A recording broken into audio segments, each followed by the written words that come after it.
Бүгін шайменен ал таңғы ас Эргенбейден. Эрген ара тұра таңғы асты мен дайындайыншы деп айтады. Ондай инициативаларды өте жақсы қуана қарсы аламын. Бүгінде таңғы асқа түріктің менемен тағамы ерекше орындауда. Алдымен пияз және жасыл бұрышты төртбұрышты қылып турап, күнбағыс майында кішкене қуырып алады. Одан кейін үстінен дәл солай төртбұрышты туралған қызанақтарды қосып бірге қуыратын болады. Қызанақтарды турамас бұрын міндетті түрде қабығын аршу керек.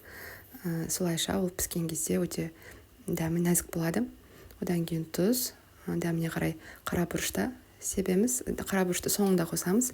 Әдетте алдымен тұз қосамыз.